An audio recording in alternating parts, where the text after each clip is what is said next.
दोस्तों, जय हिंद बच्चों।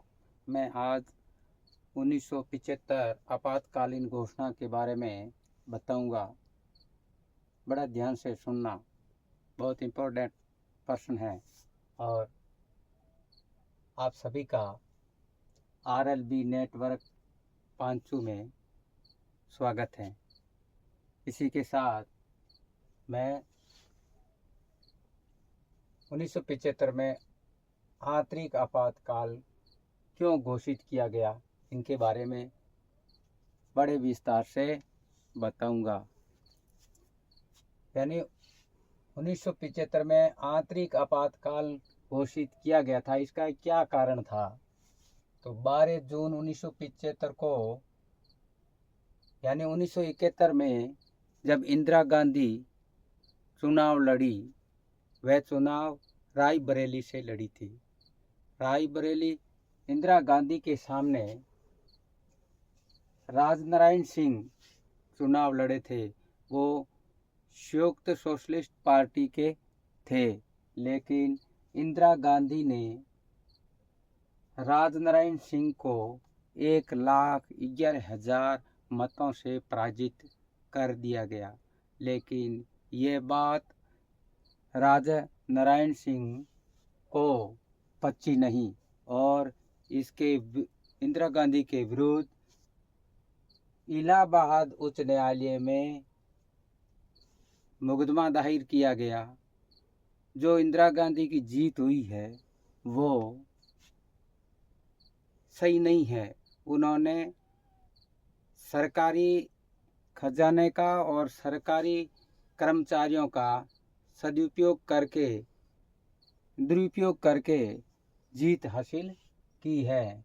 इसलिए इलाहाबाद उच्च न्यायालय के न्यायाधीश जगमोहन लाल सिन्हा ने इंदिरा गांधी के निर्वाचन को अवैधानिक करार दिया।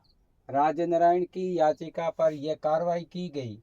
अब एक बड़े राजनीतिक संघर्ष के लिए मैदान तैयार हो चुका था। जयप्रकाश नारायण की अगुवाई में विपक्षी दलों ने इंदिरा गांधी के इस्तीफे के लिए दबाव डाला। जयप्रकाश नारायण ने इसे लेकर राष्ट्रव्यापी सत्याग्रह की घोषणा की। उन्होंने सेना, पुलिस और सरकारी कर्मचारियों का आह्वान किया कि वे सरकार के अनैतिक और अवैधानिक आदेशों का पालन न करें। सरकार ने इन घटनाओं को देखते हुए 25 जून 1975 को आपातकाल की घोषणा कर दी।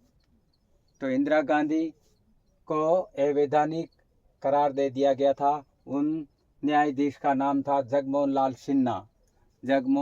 लाल सिन्हा। लेकिन इंदिरा गांधी मानने वाली कहाँ थी? उन्होंने इस्तीफे पर साइन नहीं किया और उसके पुत्र संजीव गांधी के कहने पर उन पर साइन तो नहीं किया, लेकिन उनके संजीव गांधी के कहने पर उन्होंने सर्वोच्च न्यायालय में इसको चुनौती दी गई।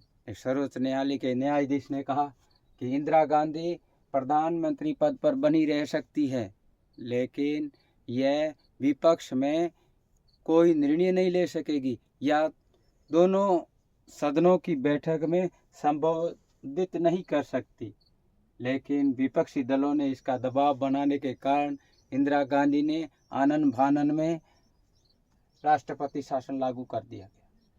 राष्ट्रपति शासन लागू करने पर इंदिरा ने अपनी मनमानी को करते हुए राष्ट्रीय स्वयंसेवक संघ एवं जमात इस्लामी पर प्रतिबंध लगा दिया।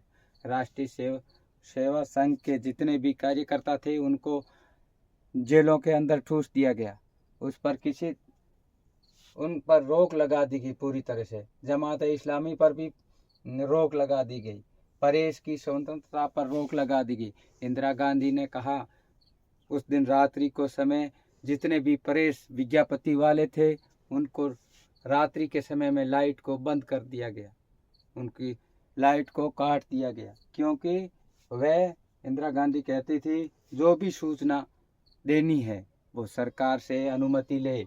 अगर अनुमति नहीं लोगे तो उस पर उन सारों को जेल के अंदर बंद कर दिया जाएगा। उसे हम सेंसरशिप कहते हैं। परीक्षा में कई बार पूछ लिया जाता है कि सेंसरशिप किसे कहते हैं।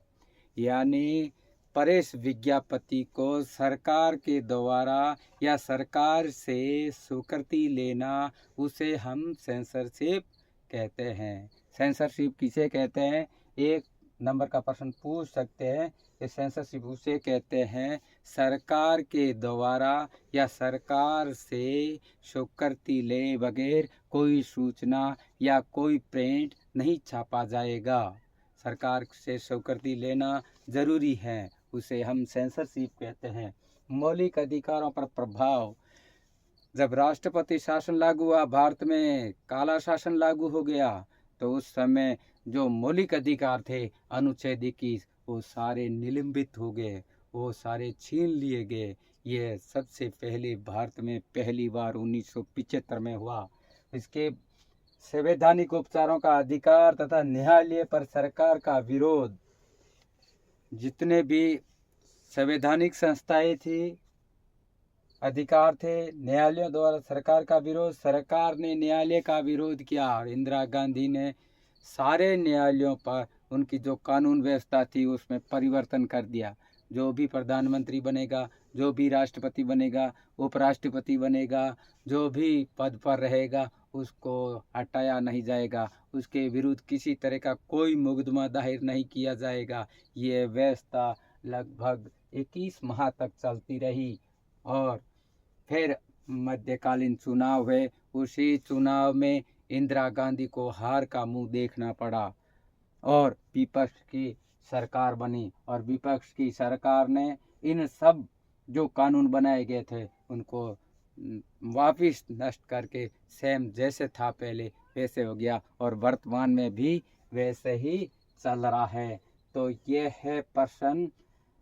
इसमें से आपको मोस्ट बता देता हूँ कि राष्ट्रपति यानी प्रधानमंत्री इंदिरा गांधी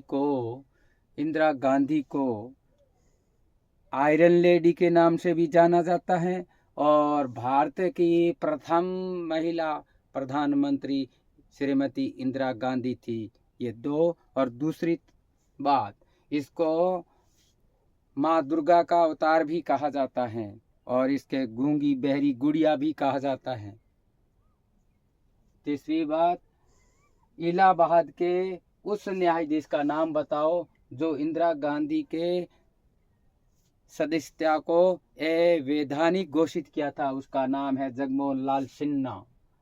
और इसके विरोध चुनाव लड़ने वाले व्यक्ति का नाम राजनारायण सिंह। और राजनारायण सिंह और को कितने वोटों से हराया था? 1,11,000 वोटों से हराया था। और पूरे राष्ट्रव्यापी आंदोलन किसके नेतृत्व में चलाया गया था? जयप्रकाश नारायण के अगुवाई में यह पूरे राष्ट्र में, भारत में आंदोलन चलाया गया था। इसी के साथ हम आगे की क्लास में आपसे मिलेंगे, लेकिन आई होप, मैं आशा करता हूँ कि आपको जो बताया गया, जो पढ़ाया गया, वो समझ में आया होगा। आया है तो हमारा YouTube channel RLB network Panchu को सब्सक्राइब करिए और अपने दोस्त, अपने रिश्तेदार, उनके साथ शेयर करिए।